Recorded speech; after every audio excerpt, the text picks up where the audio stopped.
and hello everyone. It's great to be here. I sort of keep having conversations with people here and there outside of the COP21 and thinking how, on the one hand, you have the processes that are ongoing right now for the draft action and the juridical framework for all this action.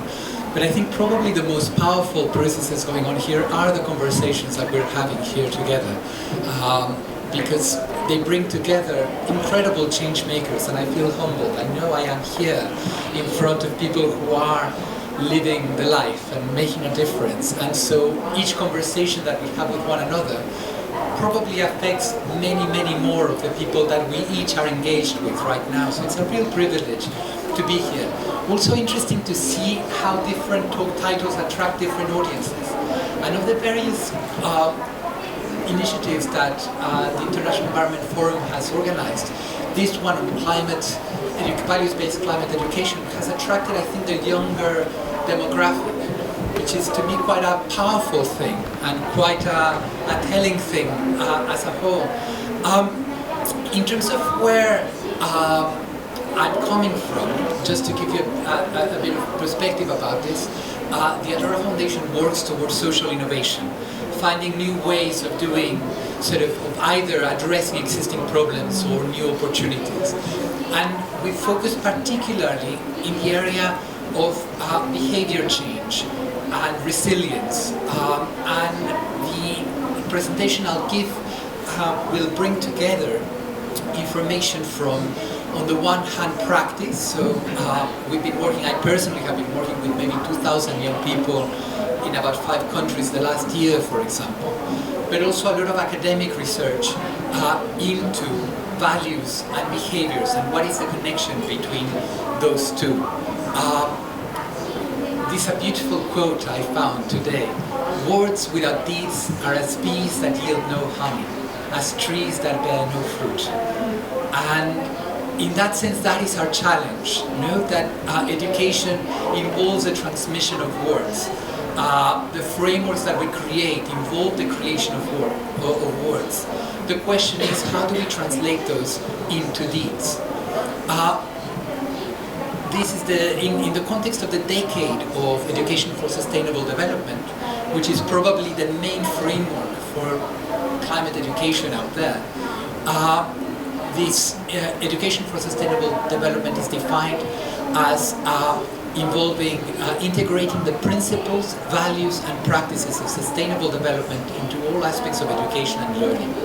This educational effort will encourage changes in behavior that will create a more sustainable future in terms of environmental integrity, economic viability and a just society for present and future generations.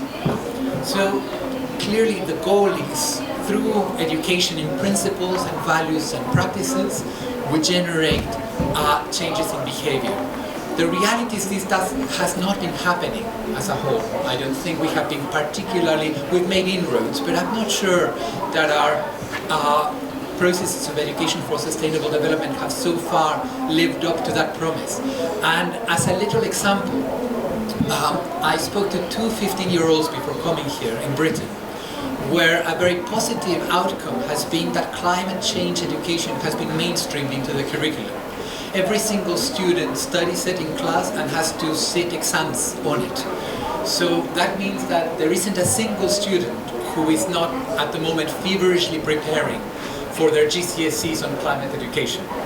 It's great, right?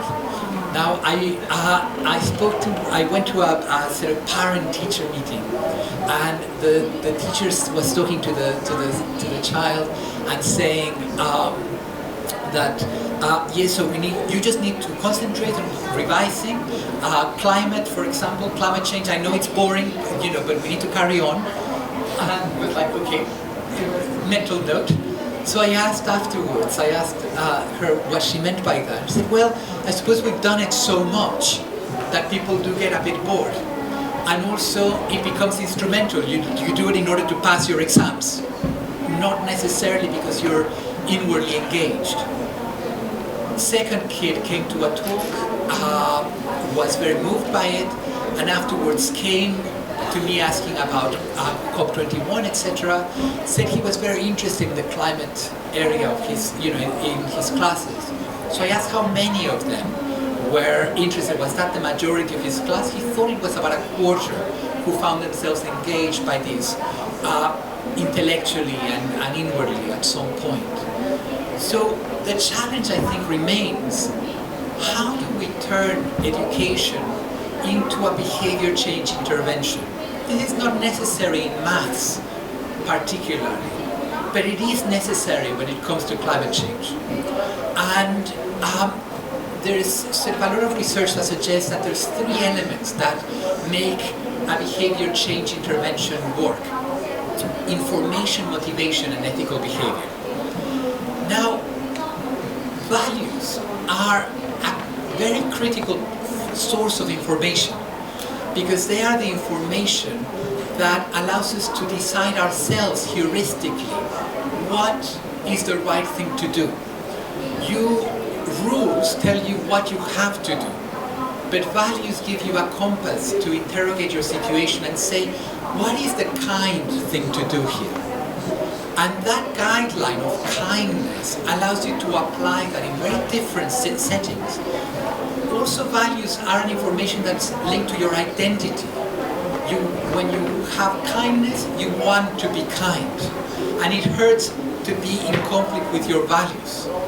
So therefore, we need to provide an education that provides information on values, on what does it mean, what are the values that we need today, and what does it mean to be kind, to be good, etc. And we need the technical information on what it is that we need to do in order to be responsible citizens. That involves having behavioral skills. We need to know how to recycle, how to sort of moderate our emissions, etc. But all that is useless without our capacity to touch the heart. And I think this is the weak link in the chain. I think we know what the values are. I think, and the source of that information comes from our religions, it comes from our communities, it comes from our moral intuitions, it comes from our peers. But the question is, how do we generate the motivation to connect that information and those values and those skills into behavior? And the challenge is that once you have those three things, you've got the motivation, you've got the values, you've got the know-how, you have conditionings that either strengthen or stop you. So you have habits, attitudes, beliefs, you have competing priorities and effects. So you may care about the environment, but you also really care about the game that you're playing, and you also really care about your girlfriend who's on the other side of the city and you'd rather take a taxi, etc. Your values are framed neurologically. There is lots of research that shows that there are bits of our brain that are predisposed to certain value frameworks. And then there's fun things, like if you find a coin on the street, you are 6 times more likely to help the woman who dropped her papers in the next block. But if somebody's mowing the lawn very loudly, you're 8 times less likely to help her. If you're in a hurry, you're very unlikely to stop and do something for your fellows. If you've got spare time, you're more likely to do so. So there are things that prime you. If you've been made happy, if I made you laugh at the start, you would retain more information and be more engaged with all of us, etc. Group effects. You might have personal values that are not very considerate, but if your entire group is doing something constructive, you're more likely to be constructive, and vice versa.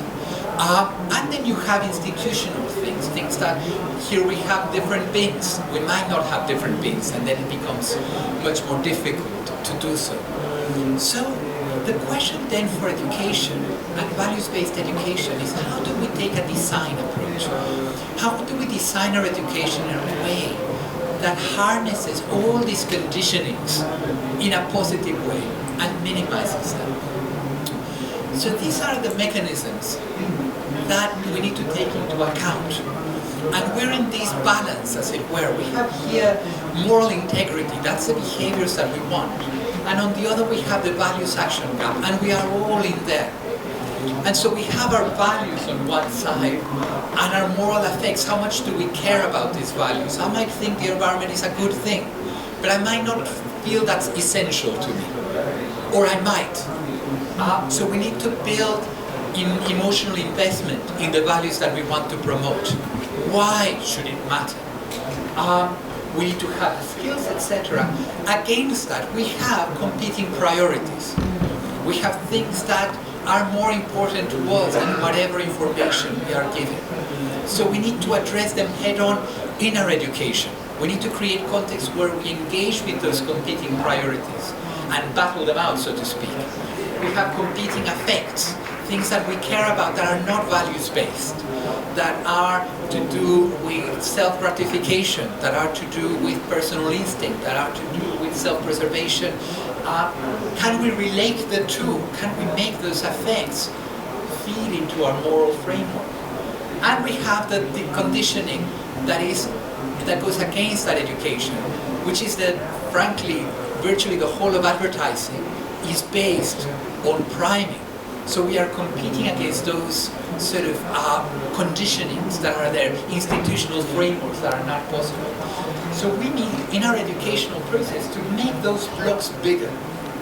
If we make the values bigger than the competing priorities, if we make the moral affects, the desire, the emotional investment in doing the right thing bigger, etc., than the others, then that's very helpful. I want to share some basic ingredients that you might want to think about in all your initiatives. So, the information component. What is the evidence for this? Not just technically, but also ethically. What works for you? What are the conversations? What are the sources of that evidence? Not just studies, but if you're working with young people, what do young people already believe? What already works for them? With whoever you're working with, the local wisdom, introduce priming.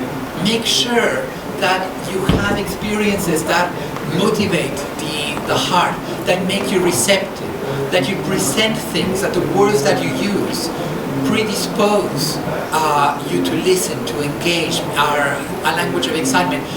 Research this, explore this. What are the primes that you can use?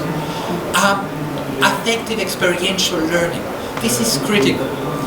Once you've given the information, the key to an effective intervention is that the group has to discover themselves in action. So, as a very quick example of something we've done, and I know I have to finish now, which I think will apply the rest. Prejudice is a great divider.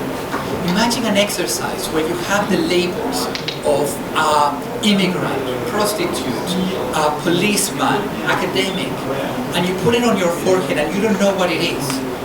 Everybody treats each other according to that label. That produces emotions. At the end of those emotions, you ask each other, how did you feel? How does that connect to the challenges of climate change and migration? And you re-internalize that by elicitation, and finally you finish with what step of action will you take? Every class, every session, every workshop has to end in the participants pledging a step of action. Because that's where they contextualize whatever you've understood into something personal. So, to finish then with just a quote, as it were. Whoso arises among you to teach, let him before all else teach his own self, that his speech may attract the hearts of them that hear him. Unless he teacheth his own self, the words of his mouth will not influence the heart of the seeker. Take heed lest he be of them that give good counsel to others, but forget to follow it themselves. So let us teach ourselves the climate education we hope to teach others. Thank you very much.